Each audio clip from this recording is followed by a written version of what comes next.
আমার চ্যানেলের প্রত্যেকটা ভিডিও আমার নিজের তৈরি করা, আমার ভয়েস দিয়ে তৈরি করা, আমার ফেস দিয়ে তৈরি করা। তবে একটা বিষয় লক্ষ্য করলাম, আজকে সকালের দিকে আমার চ্যানেলে একটি কপিরাইট স্ট্রাইক এসেছে। কি কারণে এসেছে, কিভাবে এসেছে, ইউটিউব কিভাবে আমার সাথে প্রতারণা করেছে বা কপিরাইট স্ট্রাইক দিয়েছে, আজকের ভিডিওটি সম্পূর্ণ কন্টিনিউ করুন। আপনাদেরকে জানিয়ে দেব ইউটিউব কিভাবে ফেক কপিরাইট স্ট্রাইক দেয় বা ইউটিউব কি কোনো ফেক কপিরাইট স্ট্রাইক দেয় কি না, ইউটিউব কি কারণে ফেক কপিরাইট স্ট্রাইকগুলো দেয় এবং কোন কোন পলিসির কারণে ফেক কপিরাইট স্ট্রাইক আসতে পারে, এ বিষয়ে সম্পূর্ণ জানতে ভিডিওটি কন্টিনিউ করুন।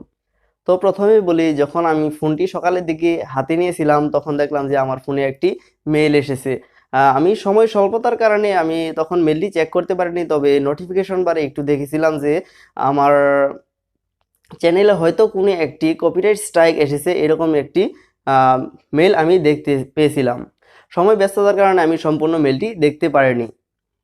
সন্ধ্যার দিকে যখন আমি বাড়ি ফিরি তখন আমি মেলটি চেক করি এবং দেখি যে আমার চ্যানেলে একটি কপিরাইট স্ট্রাইক এসেছে। এবং আমি যখন আমার ইউটিউব স্টুডিওতে বা ইউটিউব ড্যাশবোর্ডে ঢুকতে চাচ্ছিলাম তখনই দেখলাম যে আরও একটি নোটিফিকেশান চলে এসেছে।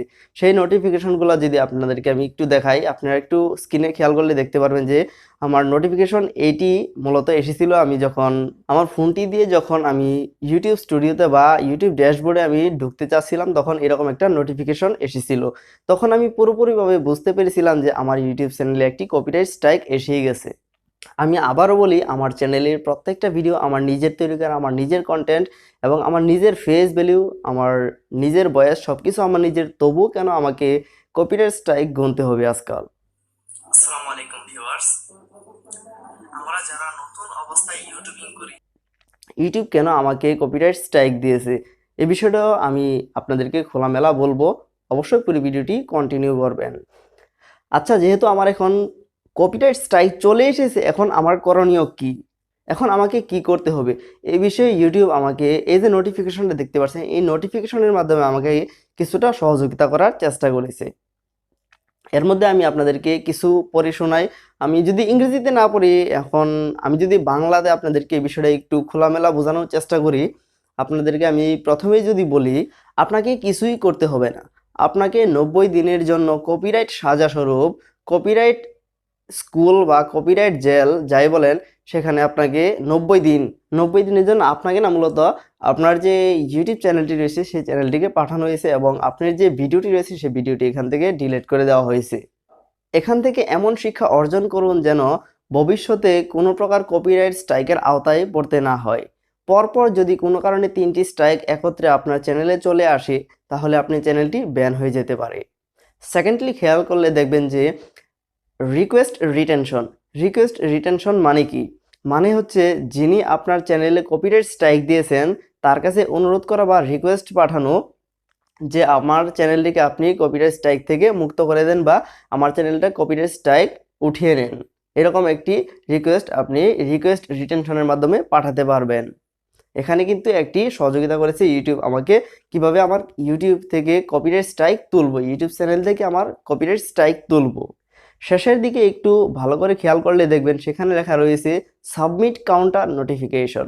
এখন বলতে পারেন যে সাবমিট কাউন্টার নোটিফিকেশন মানে কি? সাবমিট কাউন্টার নোটিফিকেশন হচ্ছে এরকম যে যদি আপনি মনে করেন যে সবগুলা ভিডিও বা যে ভিডিওটাতে আপনাকে কপিরাইট স্ট্রাইক দেওয়া হয়েছে সেই ভিডিওটা আপনার নিজস্ব ভিডিও, ইউটিউব ভুলবশত কারণে আপনাকে কপিরাইট স্ট্রাইক দিয়েছে, এটা হয়তো ইউটিউবের জন্য কাম্য ছিল না, এটা আমার এই ভিডিওতে কপিরাইট দেওয়া কোনোভাবেই পসিবল না, এরকমটা যদি আপনার মনে হয় সেক্ষেত্রে আপনি কিন্তু সাবমিট কাউন্টার নোটিফিকেশনের মাধ্যমে কিন্তু আপনি আবেদন করতে পারেন আপনার কপিরাইট স্ট্রাইকটি তুলে দেওয়ার জন্য সরাসরি ইউটিউবের কাছে। যদি কন্টেন্ট আপনার নিজস্ব হয়ে থাকে, রিয়েল কন্টেন্ট হয়ে থাকে, সেক্ষেত্রে কিন্তু সাবমিট কাউন্টার নোটিফিকেশনের মাধ্যমে আপনি ইউটিউবের কাছ থেকে সরাসরি আপনার যে চ্যানেলে কপিরাইট স্ট্রাইকটি রয়েছে সেই কপিরাইট স্ট্রাইকটি খুব সহজেই তুলে নিতে পারবেন। এখন বলতে পারেন যে সাবমিট কাউন্টার নোটিফিকেশন যদি করি ইউটিউবের বিরুদ্ধে বা কমিউনিটি স্ট্রাইকের বিরুদ্ধে, যদি আমি ইউটিউবের কাছে বিচার দেই বা কাউন্টার নোটিফিকেশন করি, সেক্ষেত্রে কি আমার চ্যানেলে কোনো ক্ষতি হবে কিনা? তবে একটি কথা আমি বলতে চাই, যদি আপনার নিজস্ব কন্টেন্ট হয়ে থাকে, রিয়েল কন্টেন্ট হয়ে থাকে, সেক্ষেত্রে সাবমিট কাউন্টার নোটিফিকেশন করলে আপনার চ্যানেলে কোনো ক্ষতিই হবে না। এখন একটু শুনুন কি কি কারণে কপিরাইট স্ট্রাইক আসতে পারে। শুধু যে ভিডিও কিছুর অংশ কেটে ভিডিওতে বসিয়ে যে আপনি ভিডিও ফুটেজ তৈরি করলেন, এটির কারণে যদি আপনার ভিডিওতে কপিরাইট স্ট্রাইক আসে এমনটাই কিন্তু না। আপনি যদি কোনো কারণে কোনো থাম্বলাইন সেখান থেকে স্ক্রিনশট নিয়ে থাম্বলাইনটি যদি আপনার ভিডিওর উপরে বসিয়ে দেন, সেক্ষেত্রে কিন্তু আপনার চ্যানেলে কপিরাইট বা আপনার ভিডিওর উপর কপিরাইট স্ট্রাইক আসতে পারে। এমনকি মনে করেন যে আপনি কোনো পেইড সফটওয়্যারকে বা পেইড অ্যাপসকে আপনি ফ্রিতে ডাউনলোড করার এমন কিছু প্রসেস শিখিয়ে দিচ্ছেন, যার কারণে কোম্পানিগুলো বিভিন্ন ধরনের ক্ষতিগ্রস্ত হতে পারে। এই ধরনের ভিডিও ক্রিয়েট করার আগে আপনি একটু খেয়াল করবেন, এই ধরনের ভিডিও ক্রিয়েট করলে হয়তোবা আপনার কোম্পানি আপনাকে কপিরাইট ক্লেম দিতে পারে, কপিরাইট ক্লেমের পরিবর্তে কিন্তু আপনাকে কপিরাইট স্ট্রাইক দিতে পারে। এই বিষয়ে একটু সতর্ক হয়ে ভিডিও তৈরি করার চেষ্টা করবেন।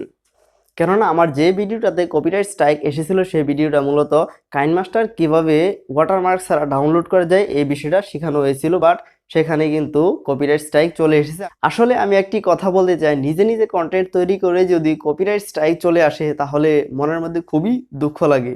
আপনার কাছে আমার একটি রিকোয়েস্ট, এই ভিডিওটি শেয়ার করে আপনার বন্ধুদেরকে জানিয়ে দিন যেন তারা এরকম কোনো সমস্যার মধ্যে না পড়ে, যদি সে একজন কন্টেন্ট ক্রিয়েটর হয়।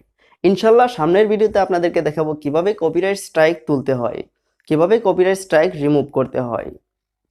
তো পরবর্তী ভিডিওটি দেখার জন্য আপনি আমার এই চ্যানেলটিকে সাবস্ক্রাইব করে রাখতে পারেন, ভিডিওটিতে একটা লাইক করে দিন। ইনশাল্লাহ দেখা হচ্ছে পরবর্তী নতুন কোনো একটা ভিডিওতে। সেই পর্যন্ত ভালো থাকুন, সুস্থ থাকুন, খুদা হাফেজ।